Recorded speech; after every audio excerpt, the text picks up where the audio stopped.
Hi,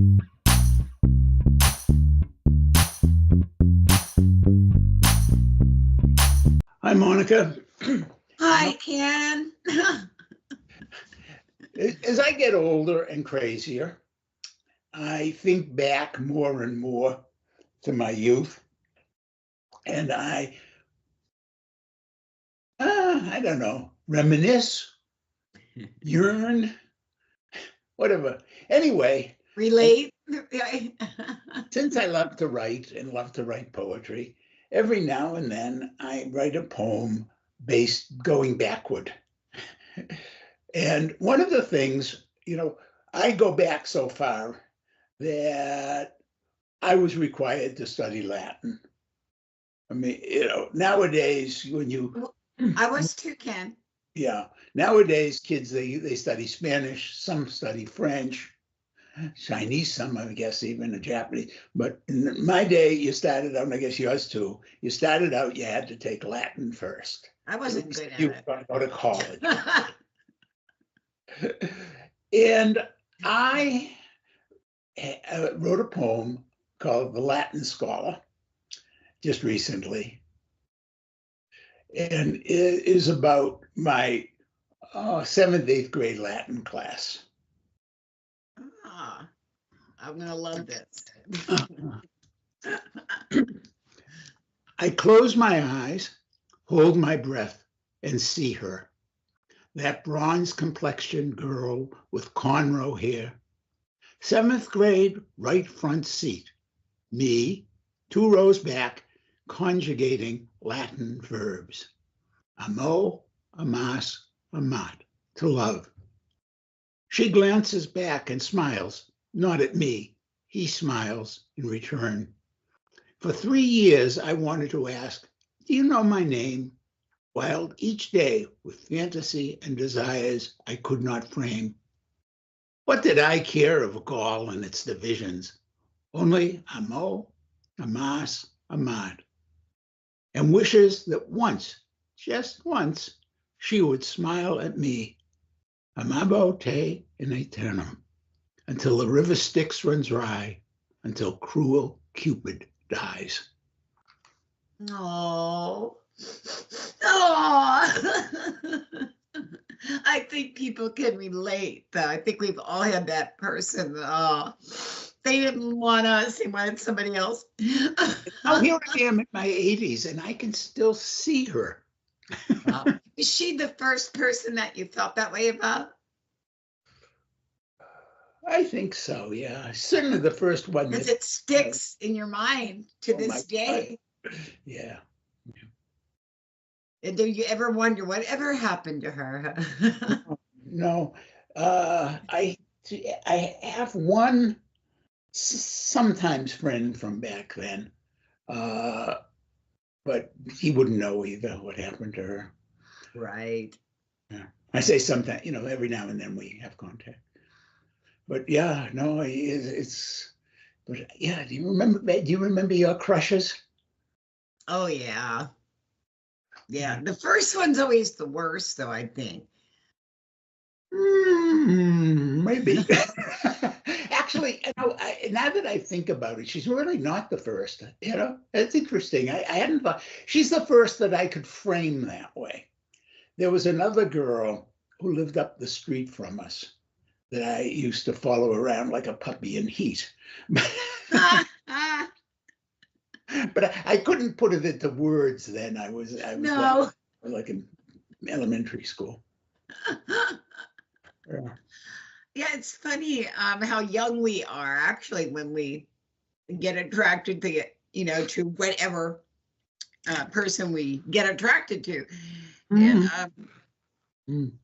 I just think something like that, because it was so long, 3 years, of wishing. Yeah. Well, yeah, we were in the same classes for 3 years. And then I went away to boarding school, and I don't know what happened to her. But people don't ever forget. Unfortunately, the person I had such a crush on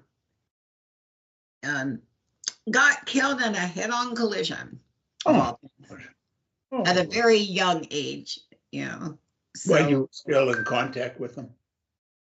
with the family, because he was killed. No, but I mean, were you still, when he was killed? Yes, Yeah. yes, yeah. It was just really, really sad. Mhm. Drunk driver, of course, you know. But hey, that's why you got to get a joy out of each day, right? Mhm. I wonder, if I could go back in time and perch, like one of those movies with time traveling, and I could perch there next to Ken Wein in Latin class. Yes. I wonder what advice I could give him.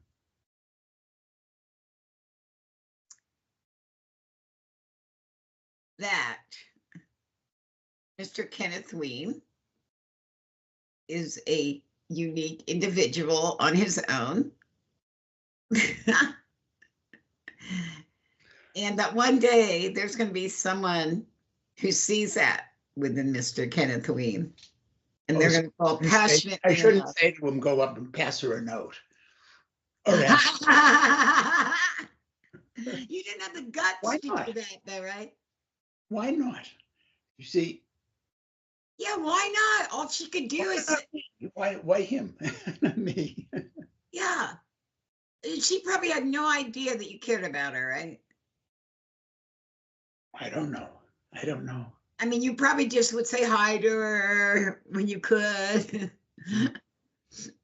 Oh, no. Come You never on. did that? Scammer time. Come on. What is it that happens to teenage boys when they actually get to talk to the girl? They get, yeah, they what do you think about this? flustered. Isn't that a good looking car over there? Yeah, or say something stupid. Yeah, I know. I always thought it was hard on guys, which in a way, there's one thing about today's society I like a little bit better, Ken, is that women now approach men also. Yeah. Because and I think can you imagine the rejection Mhm. the men got time after time again? And it wasn't because they were horrible people. But it's also, well, I think that it's more allowable to say. Funny, you cannot harass women the way you could then. I mean, you can't just whistle and things like that. Right. But you can go up to a girl and say, I really like you and I would like to get to know you. Would you be interested in going on a date?